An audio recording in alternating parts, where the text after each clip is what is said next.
रति कौन है और कामदेव कौन है?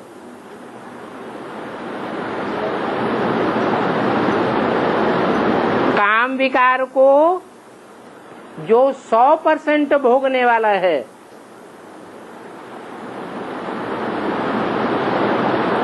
और उसकी जो भार्य है वो भी 100% भोगने वाली है। तो इस दुनिया में कोई है? इतने मनुष्य हैं तो नंबरवार कामी हैं या सब एक जैसे कामी हैं?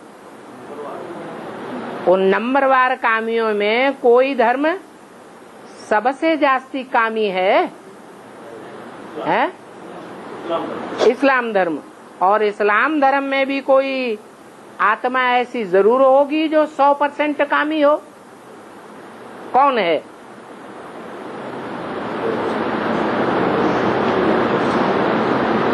इब्राहिम तो परम धाम से आता है, सतो प्रधान आता है या तमो प्रधान आता है? सतो प्रधान आता है तो उसकी तो बात ही नहीं।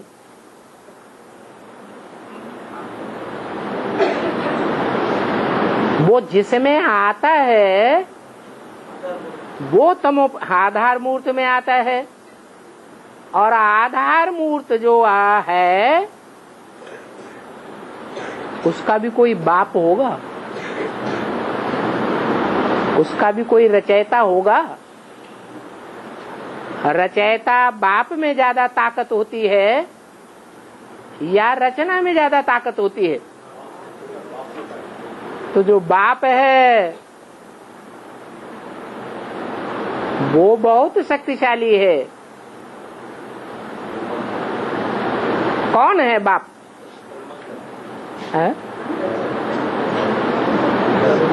इब्राहिम जिसमें प्रवेश करता है वो इस्लाम धर्म का आधार मूर्त है, जड़ है। झाड़ में जड़ें दिखाई गई है ना, तो जो जड़ पे बैठा हुआ है वो जड़त्व बुद्धि वाला होगा या तीव्र बुद्धि वाला होगा? वो जड़त्वमयी बुद्धि वाला है। उसको ब्रह्मा बाबा बहुत प्यार करते थे। सारे यज्ञ का भार, उत्तरदायित्व उस आत्मा के ऊपर छोड़ा हुआ था, परंतु उस जड़ को भी जन्म देने वाला कोई बीज होगा कि नहीं होगा? तो जो उस जड़ को भी जन्म देने वाला बीज है वो रुद्रमाला में है या आधार मूर्तों में है? रुद्रमाला का बणका है, वो ही कामदेव है। कहते हैं पांडवों के साथ कौन गया है? कुत्ता भी गया। तो कुत्ते का इतना सद्भाग्य है।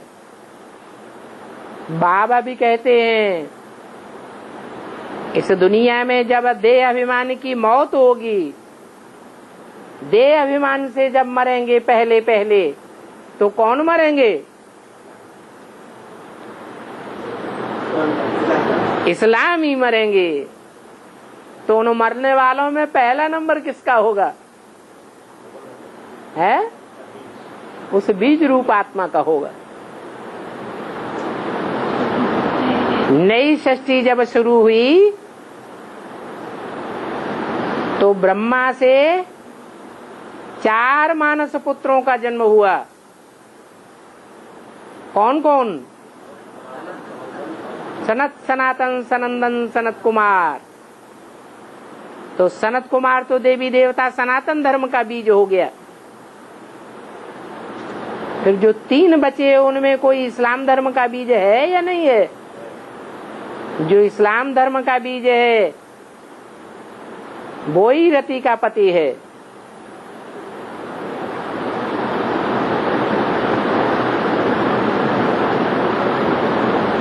जब नई दुनिया आएगी तो नई दुनिया संगम युग से शुरू होगी या सतयुग से शुरू होगी? संगम से शुरू होगी। संगम में वो आत्मा अनंग बनेगी या नहीं बनेगी? अनंग बन जाएगी। माने द्वापर कलयुग में जो अंगों से मार करने वाली इंद्रियां थी वो शीतल बन जाएंगी। यही शूटिंग हो रही है।